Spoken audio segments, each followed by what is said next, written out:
Iqbal, MA and PhD from Cairo University, Egypt,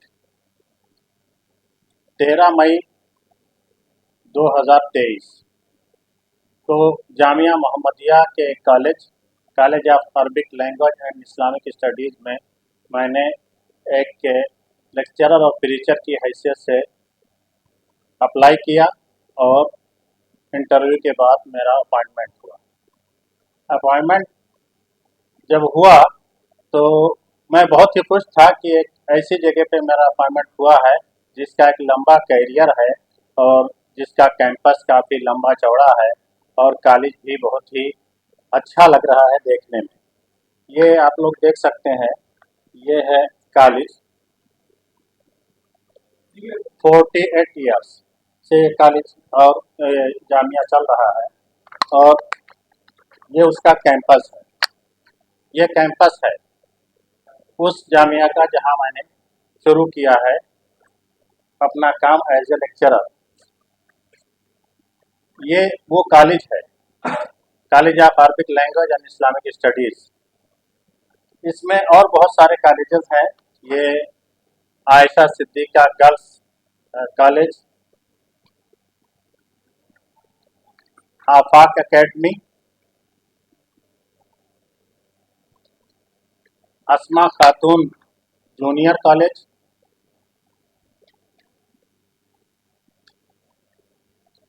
Mahad Usman बिन अफ्फान ले तहफ़ीज़ुल कुरान एक और स्कूल, मोहम्मदिया तिब्बिया कॉलेज,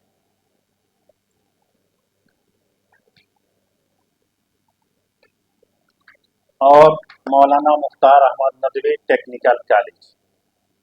ये सारे जो स्कूल और कॉलेजेस हैं वो उस जामिया मोहम्मदिया के कैंपस में हैं। मैंने 1 साल तक बतौर लेक्चरर और प्रीचर उस कॉलेज में काम किया। उसके बाद मेरा प्रमोशन हुआ और मुझे प्रिंसिपल बना दिया गया कॉलेज का। कॉलेज का प्रिंसिपल बनने के बाद मैंने कॉलेज के अपलिफ्टमेंट के लिए बहुत कोशिश की कि किसी भी सूरत से जो मेरा यानी ये कह लीजिए फ़र्ज़ है उसको मैं निभाऊं और कॉलेज को आगे बढ़ाऊं।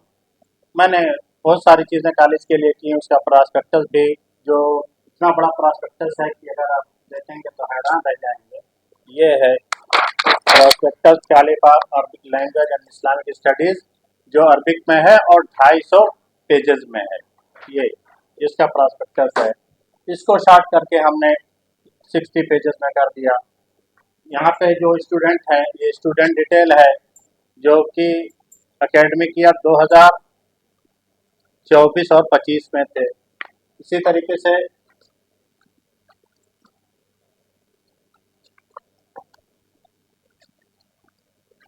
ये जो फैकल्टी है वहाँ की हर एक का बायोडाटा है, जिसमें 9 PhD होल्डर हैं और 4-5 MA हैं। तो वो कॉलेज ये था जिसमें हमने काम शुरू किया। जैसे जैसे बात आगे बढ़ती गई और ज़माना गुजरता गया, मैंने प्रेसिडेंट से बात की। जो प्रेसिडेंट हैं वो अरशद मुख्तार साहब हैं और उनके बेटे हैं राशिद मुख्तार, वो उसके सेक्रेटरी हैं, कि कॉलेज एफिलिएट है या नहीं है। तो कहने लगे नहीं, एफिलिएट नहीं है, बस हम करवाने वाले हैं। तो हमने ये कहा कि ठीक है, अगर एफिलिएट नहीं है तो हम भी कोशिश करते हैं उसे एफिलिएट हो जाए। फिर इजिप्ट गए प्रेसिडेंट हमारे, वहाँ के अल अज़हर यूनिवर्सिटी और कैरो यूनिवर्सिटी के वाइस चांसलर को लेटर लिखा कि हमारे ये जो कॉलेज है, कॉलेज ऑफ अरबिक लैंग्वेज और इस्लामिक स्टडीज़ की डिग्री वहाँ इक्वल कर ली जाए या यहाँ रिकगनाइज कर ली जाए। वहाँ से लेटर आया इजिप्ट एम्बेसी ऑफ इंडिया को न्यू दिल्ली में। लेकिन जब एम्बेसडर ने इनसे पूछा, मैं भी उस मीटिंग में था, कि ये बताइए कि आपकी यूनिवर्सिटी रजिस्टर्ड है या आपका कॉलेज एफिलिएट है, तो ये गोल मोल जवाब देके रह गए। कहने लगे हम लोग इंडिया में हैं और आप जानते हैं कि ये जो हुकूमत है इस दौर की वो मुसलमानों के साथ क्या कर रही है। मैं समझ नहीं पाया कि इस तरह का क्यों जवाब दिए हैं। उसके बाद जब भी मैंने एफिलिएशन के लिए कोशिश की तो कहने के लिए तो बार बार वो तैयार हुए कि हाँ हम तो बिल्कुल तैयार हैं, फौरन हो जाए। लेकिन जब करने की बात आती थी तो कोई ना कोई ऐसा बहाना बना करके वो टाल देते थे ताकि ये एफिलिएशन वाला काम, ये ज़्यादा इसमें एग्रेसिव ना हूँ उसको करने के लिए, बल्कि ये खामोश रहे। फिर अभी तकरीबन 25-26 जून को मालेगांव सिटी कॉलेज के प्रिंसिपल से एक मीटिंग हुई, जिस मीटिंग में डॉक्टर अकील शाह भी थे, जो यहाँ मौलाना मुख्तार अहमद नदवी टेक्निकल कॉलेज के, इस कॉलेज के प्रिंसिपल भी हैं। उसमें हमारे प्रेसिडेंट साहब ने कहा कि ये कॉलेज ना सिर्फ ये कि एफिलेटेड नहीं है, बल्कि इसको यूजीसी का अप्रूवल भी नहीं हासिल है। इसी तरीके से ऑटोनोमस जो ministry of higher education and technology Maharashtra से मिलना चाहिए, वो भी नहीं है। तो मैं तो बिल्कुल हैरान रह गया, मेरे पांव तले से जमीन खिसक गई कि हम कहाँ काम कर रहे हैं, किस जगह पे हैं, और ये गैर कानूनी काम क्यों कर रहे हैं। इतनी बड़ी बिल्डिंग, इतना बड़ा स्ट्रक्चर बना करके हम लोग जो बच्चों को डिग्री दे रहे हैं, हर साल 200 बच्चे इसमें एडमिशन लेते हैं, पास आउट होते हैं। पास आउट होने के बाद उनको जो हम डिग्री देते हैं, वो डिग्री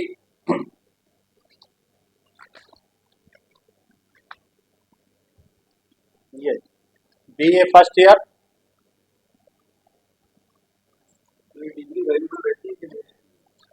बता रहा हूँ, बीए सेकंड ईयर, जो भी सवाल पूछना अभी पूछ लीजिएगा। मैं अभी बीए थर्ड ईयर, और ये लास्ट में डिग्री है certificate of bachelor of art BA, ये डिग्री दी जाती है इस कॉलेज की तरफ से। मैंने उनसे कहा कि ये सारी डिग्रियां जो हम दे रहे हैं, ये तो इलीगल है, हम लोग कैसे इसको करेंगे, और ये बीए की डिग्री है, कोई मामूली डिग्री भी नहीं है। आलमियत की भी डिग्री देता है ये कॉलेज, जो हमने कहीं रखा है अपने उसको, वो भी है डिग्री। तो हजरत बहुत चीज अभी हुए कि मैं ऐसा सवाल क्यों कर रहा हूँ कि हमारा कॉलेज कहीं भी ना एफिलिएट है, ना अप्रूवल है, ना कहीं भी उसकी कोई मान्यता नहीं है, ना ऑटोनोमस है, तो ये ऐसा सवाल क्यों कर रहे हैं। मैंने सोचा कि अब मरहला आ गया है कि मैं इनको एक्सपोज करूं, इसलिए कि ये कब तक चलेगा इस तरीके से कि 2017 यानी 2017 से ये कॉलेज चल रहा है 8 साल से, और मुस्तकिल जो स्टूडेंट को डिग्री दी जा रही है वो फेक डिग्री। जाहिर बात है, फेक डिग्री लेकर के और इतना सारा टाइम स्पेंड करके हमारा स्टूडेंट कहाँ जाएगा। 3 साल उसका बर्बाद हो गया।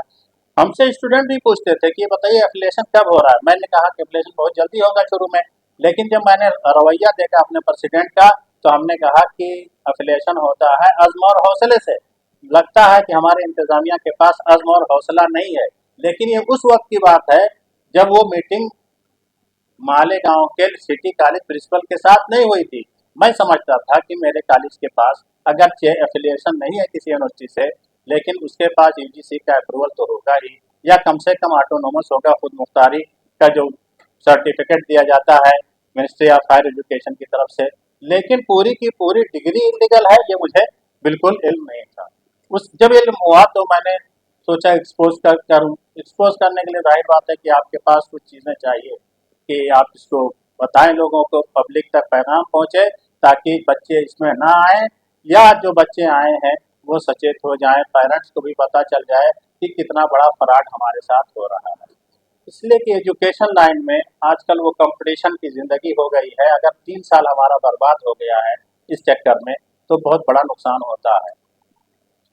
तो जैसे ही अभी ये मामला, मैं सोच ही रहा था कि मेरा टर्मिनेशन लेटर आ गया कि भाई आपको टर्मिनेट किया जा रहा है।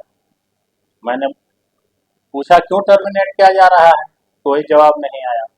मैंने कहा कि अगर आप मुझे 21 जुलाई को कॉलेज का टाइम पूरा होने के बाद, मैं आमतौर से कॉलेज का टाइम खत्म होने के बाद ही आधा घंटा पौन घंटा कॉलेज में बैठता था, लेकिन मैं बैठा रहा कॉलेज में, नहीं कोई आया। जब मैं घर आ गया, क्वार्टर हमको मिला हुआ था वहाँ कैंपस ही में, तो प्यून को भेजा गया कि आइए हमारे प्रेसिडेंट साहब के पीए आए हैं और बहुत ही इमरजेंसी है। तो मैं जब गया तो मेरे हाथ में उन्होंने टर्मिनेशन लेटर थमा दिया कि आप कल से 22 से कॉलेज नहीं आएंगे। 21 को लेटर दिया जा रहा है 3 बजे के करीब कि आप 22 से कॉलेज नहीं आएंगे, और 10 दिन के अंदर पूरा कैंपस खाली कर देंगे, यानी जो आपको क्वार्टर दिया है वो भी आप वेकेट कर देंगे। खैर, ये जो हुआ, जब हमको टर्मिनेशन लेटर दिया गया तो उसमें बाकायदा इनकी तरफ से ये एतराफ़ निकला कि ये कॉलेज कहीं भी अप्रूव नहीं है। देखिए आप लोग टर्मिनेशन लेटर आपके पास पहुंचा हो गया।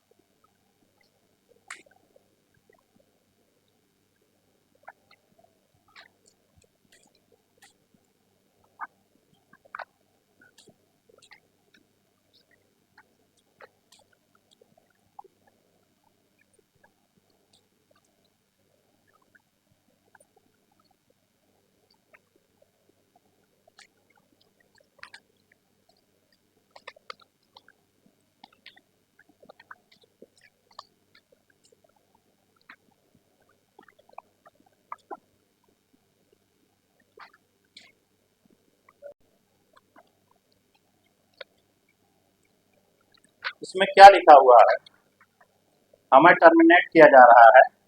उसमें लिखा जा रहा है the college of Arabic language and Islamic studies Mansoora Malegaon affiliated with the Al Jamia Al Mohammadia education society Mumbai,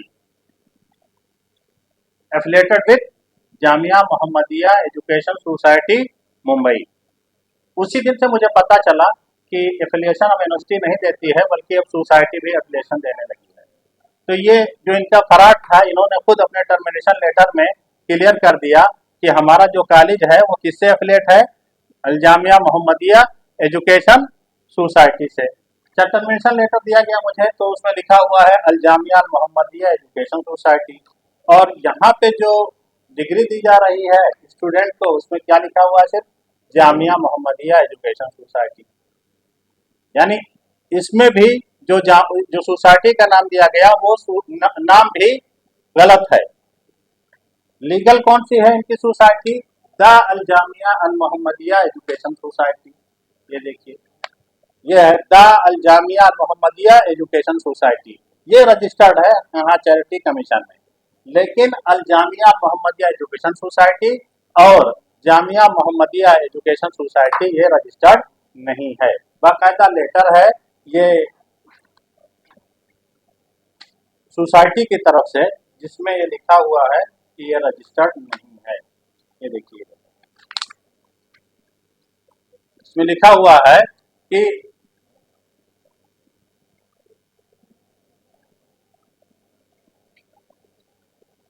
the Al Jamia Al Mohammadia education society is registered, और ये लिखा हुआ है Jamia Mohammadia education society is not registered, बाकायदा लिखा हुआ है इसमें। तो अफिलिएशन कहाँ से हो गया इनका, जामिया मोहम्मदिया एजुकेशन सोसाइटी से, किसी यूनिवर्सिटी से नहीं, अप्रूवल कुछ भी नहीं।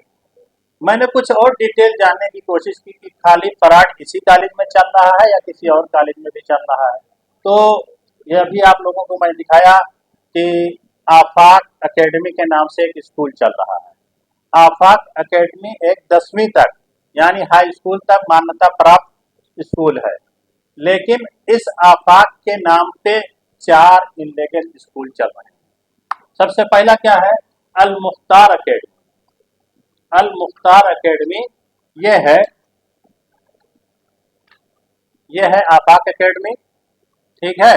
और अल मुख्तार एकेडमी, ये अल मुख्तार एकेडमी, तो मार्कशीट किसके नाम से इशू हो रही है, अल मुख्तार एकेडमी के नाम से, और फीस किसके नाम से जमा हो रही है,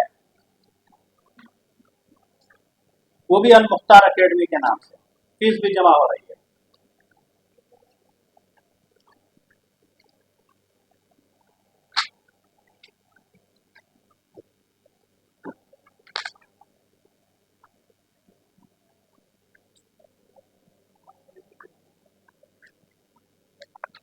दिया जा रहा है तो आफाक एकेडमी के नाम से दिया जा रहा है। ये अल मुख्तार एकेडमी के नाम से मार्कशीट इशू की जा रही है, बच्चों की फीस भी जमा की जा रही है, किसके नाम से, अल मुख्तार एकेडमी के नाम से।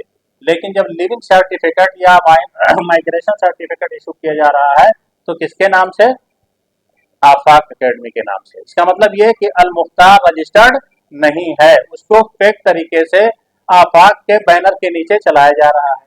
इसी तरीके से एक और है माहद उस्मान बिन अफ्फान, जिसकी फोटो हमने अभी दिखाई आप लोगों को, माहद उस्मान बिन अफ्फान की।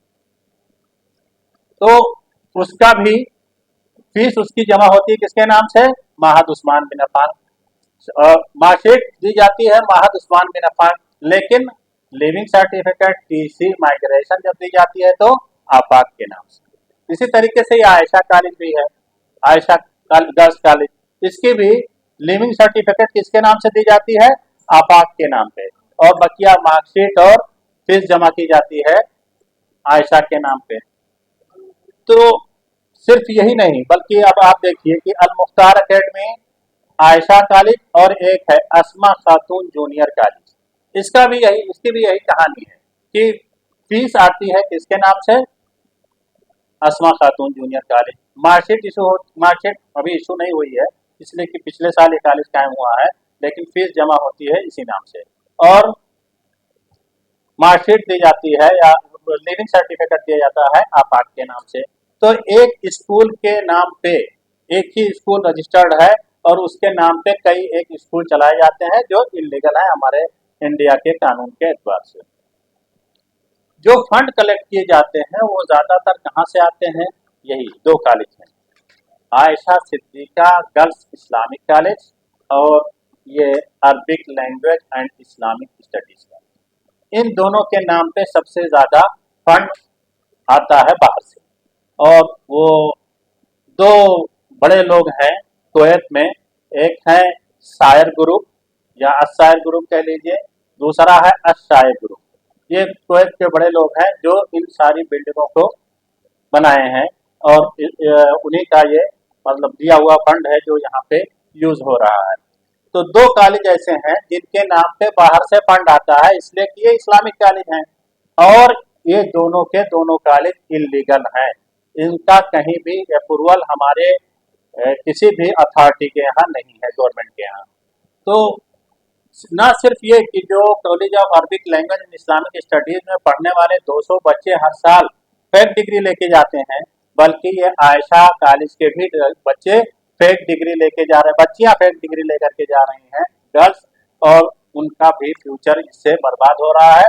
तो क्योंकि इससे स्टूडेंट का करियर जुड़ा हुआ है, पेरेंट्स जुड़े हुए हैं, और हम टीचर भी जुड़े हुए हैं। अब टीचर्स का क्या हाल है कि टीचर आते हैं, पढ़ाते हैं, अगर उनको नहीं पसंद आया, 1 महीने बाद, 2 महीने बाद, 1 हफ्ते बाद, 1 साल के बाद आपको कभी भी टर्मिनेट किया जा सकता है। पीएफ का सिस्टम टीचर के लिए नहीं है किसी भी कॉलेज में, और ये गवर्नमेंट की निगाह में इलीगल है, लीगल नहीं है। टीडीएस भी नहीं है, और जो भी फैसिलिटीज दी जाती है टीचर को एज ए टीचर किसी भी कॉलेज में, और ये तो यूनिवर्सिटी लेवल के चलाते हैं, कहते हैं ये इसका नाम रखा है अल जामिया अल मोहम्मदिया, यानी अ कम्प्रहेंसिव यूनिवर्सिटी, इस्लामिक यूनिवर्सिटी। तो इतनी बड़ी अगर यूनिवर्सिटी आप चला रहे हैं और उसकी इतनी कॉलेजेस इलीगल हैं, जिसकी ये बड़ी बड़ी बिल्डिंगें हैं, तो वो फिर कॉलेज नहीं रहा, बल्कि वो तो एक ऐसा फ्रॉड हो गया कि जिसके बारे में इन्वेस्टिगेशन करना जरूरी है। फिर जब हमने मालूम करना शुरू किया कि लाओ भाई कुछ और देखते हैं, तो चैरिटी कमीशन में हमने जब राब्ता किया तो पता यह चला कि दा अल जामिया अल मोहम्मदिया तो यहाँ पे रजिस्टर्ड है, लेकिन जामिया मोहम्मदिया और अल जामिया मोहम्मदिया रजिस्टर्ड नहीं है। हमारा अपॉइंटमेंट लेटर जो आता है वो सिर्फ जामिया मोहम्मदिया के प्रेसिडेंट की तरफ से आता है, चाहे वो हमारा टीचिंग का अपॉइंटमेंट हो या प्रिंसिपल का अपॉइंटमेंट हो, और जब टर्मिनेट किया जाता है तो जामिया मोहम्मदिया एजुकेशन सोसाइटी के प्रेसिडेंट की तरफ से किया जाता है। यही कंट्रोवर्सी है कि भाई अपॉइंटमेंट लेटर आप किसी और नाम से दे रहे हो और टर्मिनेशन लेटर आप किसी और नाम से दे रहे हो, और उस टर्मिनेशन लेटर में आप खुद एतराफ करते हो कि हमारा ये कॉलेज किससे एफिलेटेड है, जामिया मोहम्मदिया एजुकेशन सोसाइटी से एफिलेटेड है। तो बहुत बड़े पैमाने पे फ्रॉड चल रहा है। हम जैसे लोग उसमें क्या कर सकते हैं, कितना इन्वेस्टिगेशन कर सकते हैं? सरकारी एजेंसियां या कोई बड़ा जर्नलिस्ट इसमें अगर कुछ करे, उसका जाहिर बात है कि जो पैसे आ रहे हैं और जहां उसको खर्च करना चाहिए वहां नहीं खर्च हो रहा है, बल्कि वो पर्सनल यूज में आ रहा है, या अब सिर्फ बिल्डिंगें बनवा के छोड़ दिया जा रहा है। सिर्फ 20% बिल्डिंगें यूज हो रही हैं इस वक्त स्टूडेंट के पर्पज में, बाकी बिल्डिंगें खाली पड़ी हैं। लेकिन हर साल कोई ना कोई एक नई बिल्डिंग बन के तैयार हो जाती है। अभी आप जाएंगे तो देखेंगे 4-5 बिल्डिंगों का कंस्ट्रक्शन चल रहा है, हमेशा चलता रहता है पूरे साल। तो ये बिल्डिंगें बनवा बनवा करके अगर स्टूडेंट का फायदा ना हो तो फिर किस लिए बनवाई जा रही है, जबकि ये पूरा का पूरा पैसा कहाँ से आ रहा है, लोगों के डोनेशन से आ रहा है। तो दीन के नाम पर बड़ा मसला है आजकल। अगर कोई हकीकत बयान करता है, सच बयान करता है, तो वो परेशानी में पड़ जाता है। और ख़ास तौर से जब दीन का नहीं नाम आ जाए तो हम जैसे मुसलमानों के लिए तो बहुत बड़ा मसला हो जाता है कि मैं कैसे इसको एक्सपोज करूं। एक्सपोज करूंगा तो ये होगा कि आप फलां को नहीं एक्सपोज कर रहे हो, आप एक दीनी अदारे को एक्सपोज कर रहे हो। लेकिन अगर दीनी अदारे के नाम पर इतना बड़ा घोटाला चल रहा है, इतना बड़ा फराड चल रहा है, जहां करोड़ों रुपए बल्कि कई हजार करोड़ की प्रॉपर्टी है। और सुनिए, सिर्फ मामला मालेगांव का नहीं है, बेंगलोर में भी इनका एक कॉलेज है और उस कॉलेज में भी टोटल इलीगल एक्टिविटीज चल रही हैं। वो मामला हाई कोर्ट में भी है, सिविल कोर्ट में भी है, और अभी इनके खिलाफ बाकायदा एक प्लांटी लगाया है हाई कोर्ट ने। 5 लाख रुपया इनको प्लांटी जमा करना पड़ा है, और ये क्रिमिनल लॉ के उसमें अंडर में आ गए हैं। इनके खिलाफ बाकायदा क्रिमिनल केस भी वहां पे दर्ज हो गया है। एक इनका कॉलेज मऊ में है, मऊ में भी अच्छी खासी गड़बड़ी चल रही है। एक कॉलेज इनका धुलिया में था जिसको इन्होंने बेच दिया है, ये भी इन्वेस्टिगेशन इसका भी होना चाहिए। एक कॉलेज इनका महसला में है जो इन्होंने लीज पर दे रखा है। इनकी कुछ जमीनें उत्तर श्यू थाने में थी, जिसमें 2007 में इन्होंने परमिशन लिया चैरिटी कमीशन से बेचने के लिए कि हम इसको 3 महीने या 1 साल में बेच देंगे। लेकिन 2015 तक ये जमीनों को बेचते रहे।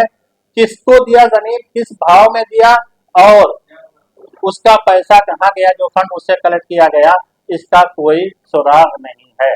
इसलिए हमारा ये मुतालबा है कि इसका ढंग से इन्वेस्टिगेशन किया जाए। जो इसके जिम्मेदार हैं अरशद मुख्तार साहब, राशिद मुख्तार साहब, और जो उनके साथ मिल करके ये काम कर रहे हैं फ्रॉड का इतने बड़े पैमाने पर घोटाला, उनके खिलाफ कार्रवाई की जाए। क्योंकि ये मामला न सिर्फ स्टूडेंट और पेरेंट्स से रिलेटेड है, बल्कि हमारे इंडिया के कॉन्स्टिट्यूशन से भी ये मुताल्लिक है। मैं ये जानना चाहता हूँ कि इस कॉलेज का कैसे क्लेम कर देंगे, उनको सर्टिफिकेट मिल गया है तो नमस्कार, अपनी तरफ से इशू कर रहे हैं। इसीलिए तो कह रहा हूँ इलीगल है। ये लिखा हुआ बीए का सर्टिफिकेट आप देख सकते हैं कि इसमें कुछ है गवर्नमेंट का। मैंने ये देखिए, ये बीए का कुछ भी नहीं है। अच्छा, अगर अप्रूवल होता तो हमारे टर्मिनेशन लेटर में वो लिखते कि affiliated with Jamia Mohammadia education society, वो तो तरफ कर लिए लिख करके, और हमको एकदम क्लियर हो गया कि हाँ इसका कहीं एफिलिएशन नहीं है। वरना इस पे लिखा जाता कि affiliated with Pune university, Mumbai university, किसी यूनिवर्सिटी से एफिलिएशन लिखा जाता कि नहीं लिखा जाता। लेकिन अब सोसाइटी एफिलिएट करने लगी है, ये सबसे बड़ा मामला है।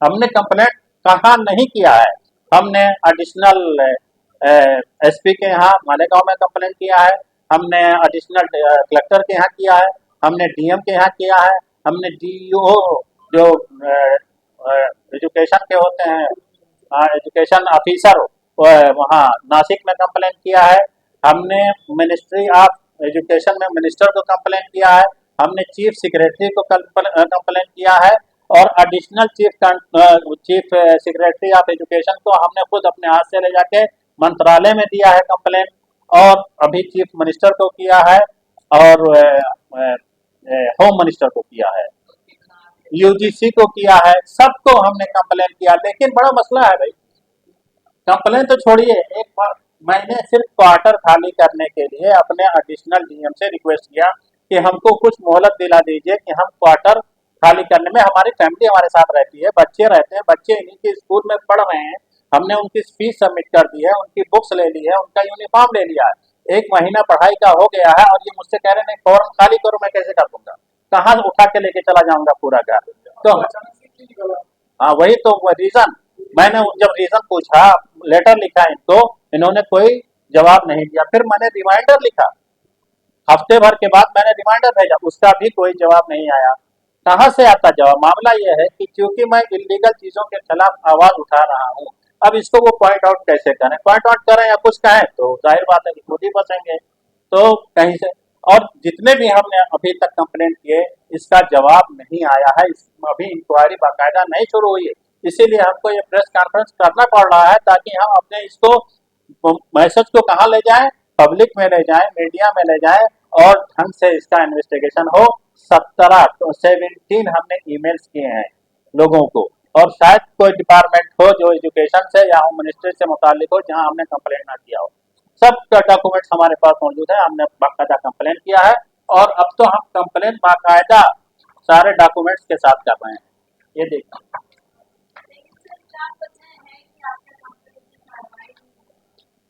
वही तो वजह है ना, आदमी बड़ा है। ये देखिए, हाईकोर्ट ने जो 5 लाख का कॉस्ट इम्पोज किया था, किस कंपनी का? वो बेंगलोर का मामला है। क्या बात? बेंगलोर में इनका एक समर इंटरनेशनल स्कूल चलता है, और वो स्कूल भी अभी मिनिस्ट्री ऑफ एजुकेशन ने उसको कहा कि इलीगल स्कूल है, लेकिन इन्होंने उसको लीगल साबित करने के लिए हाई कोर्ट में 50 लाख कभी सबमिट किया है कि हम इसका केस लड़ेंगे। जमीन दूसरे के नाम से है, और कब्जा ये किए हुए हैं बेंगलोर में, पूरी की पूरी जमीन दूसरे के नाम से है, कब्जा करके ये जबरदस्ती चला रहे हैं, और हेबा का कोई डॉक्यूमेंट दिखा रहे हैं कि मेरे नाम से हेबा है, इसलिए ये जमीन मेरी होगी। और इन्हीं सब को लेकर के उनके खिलाफ एक क्रिमिनल केस भी वहां पे हो गया है, और हाई कोर्ट ने भी किया है। बहुत डिटेल इसके बारे में मुझे नहीं मालूम है, लेकिन इतना पता चला है, मैंने वो कागज देखा है जिसपे हाई कोर्ट ने इनको 5 लाख की पेनाल्टी लगाई है। और यकीन, एफिलिएशन क्या हो सकता है? अब एफिलिएशन से संबंध है या इलीगल जमीन पे कब्जा करने पे संबंध है, ये अभी मुझे आइडिया नहीं है इसका। सर, इतने बड़े लोग, इतने बलवान हैं, आपको धमकी वगैरह? अरे धमकी लोग कह रहे थे कि आप कैसे कर रहे हो। जब मैं वहाँ था अभी अपने बच्चों को लेकर के, तो बाकायदा हमारे पास कौन मिलने आता है, कौन फोन करता है, हर एक का फोन चेक किया जाता है, मिलने वालों का रास्ता देखा जाता है, इस तरीके से बांध दिया गया है। जब मैं उस कॉलेज का प्रिंसिपल था, लेकिन उस कॉलेज के टीचर स्टूडेंट मुझसे नहीं मिल सकते, अगर मिलेंगे तो उनके खिलाफ कार्रवाई हो जाएगी। बल्कि सोशल मीडिया पे कुछ स्टूडेंट्स ने लिखा, जो स्टूडेंट पहले से वहाँ पढ़ चुके हैं दूसरी जगह, उनके यहाँ फोन करके ये कहा गया उनके प्रिंसिपल को कि फला स्टूडेंट को रोको। उसने कैसे लिखा, ये हाल हो गया। तो ये देखिए, किसको किसको मैंने नहीं दिया है। अब आपकी क्या मांग है सरकार से? मांग ये है कि इस इन्वेस्टिगेशन हो इसमें, और जो ये इतना बड़ा फ्रॉड चल रहा है, घोटाला चल रहा है, इसके खिलाफ जो लोग चलाने वाले हैं कार्रवाई की जाए, इसलिए कि करोड़ों रुपए का यहाँ पे मतलब मिस यूज हो रहा है। और ये बिल्डिंगें आपको बता दी होंगी कि इसमें कोई मामूली खर्च नहीं है, बल्कि ये जो कैंपस है वो 70 एकड़ में है। मालेगांव का जो कैंपस है जिसमें मैं था, वो 70 एकड़ में है, और पूरा का पूरा कैंपस बिल्डिंगों से भरा हुआ है। तो एक बड़ा स्कीम है ये।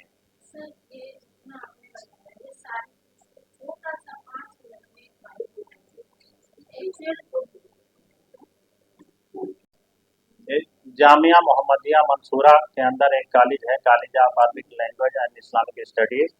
मैं उसका प्रिंसिपल था, लेकिन जब डिग्री देने की बात आती है तो एक मीटिंग होती है कॉलेज ऑफ